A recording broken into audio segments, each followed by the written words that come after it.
guys, welcome back to my channel. Today I'm going to walk through a few steps on how I refurbished this end table and how I reupholstered this chair. Stay tuned. So here what we're doing is just a simple wipe down. I used some Mrs. Meyer's mixed with some water and just a little special spray bottle. So you want to make sure that you wipe the table down really well. This will avoid any type of streaks or any lumps or bumps in your paint when you go to paint. So I went to Goodwill because I wanted to jazz up my room a little bit. So I found the table for $8 and I found the chair for $3. So I walked out of Goodwill paying $11 for a chair and table. That's a steal.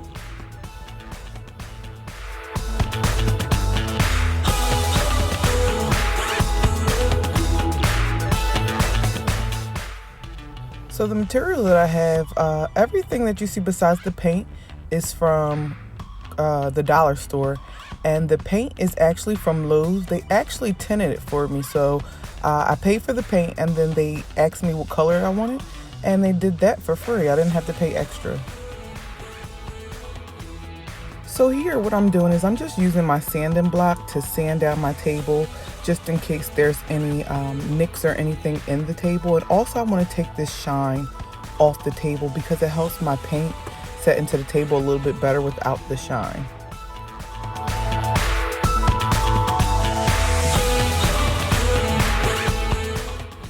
In this video, you'll see a couple features of my son. He was really interested in what mom was doing at the time being, and he wanted to help. So maybe the next project, he can help me out.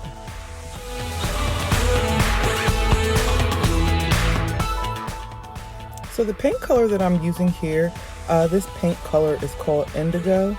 I have an obsession with blues. Any type of blue will work for me, but I thought this blue was beautiful. It kind of throws off the color in my room, and it's a beautiful accent color for my room.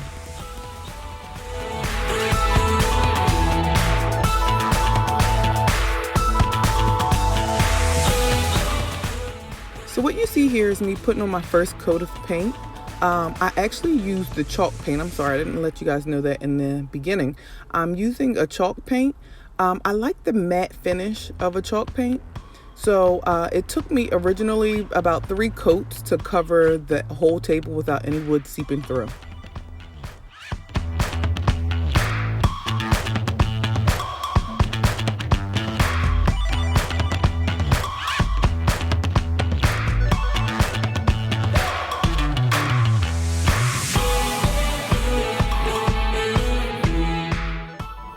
So here I'm taking apart the chair. It got a little difficult because the bit to my drill was not long enough, so I had to use a screwdriver to try to attempt to take out the screws that are in the chair.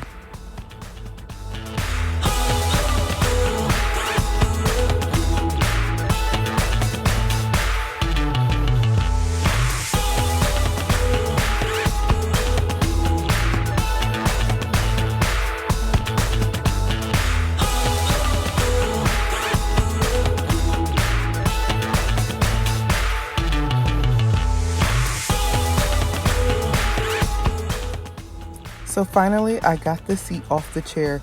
It was a very difficult task to get that seat off. Oh my goodness.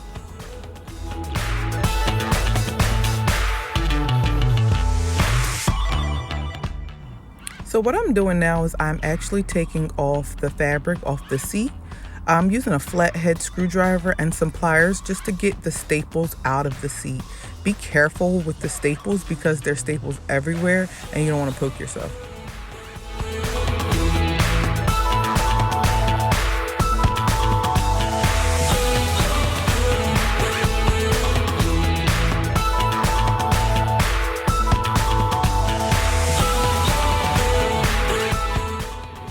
So now that I have the old fabric off the chair, I was examining the cushion and the cotton, and I realized that it was in perfectly good shape, so I decided to keep it, and that saved me a lot of money of having to buy a new cushion or new cotton, so that was perfect.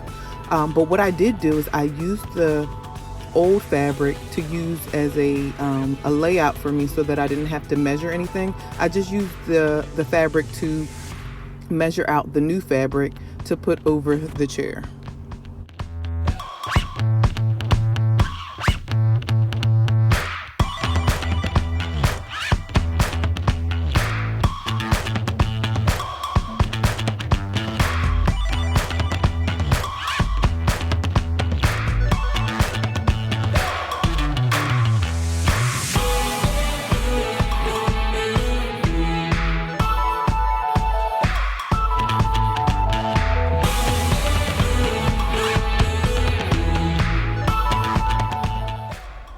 So you want to make sure that you pull every piece of cotton, every piece of fabric super tight so that doesn't leave any wrinkles or any bubbles in your seat.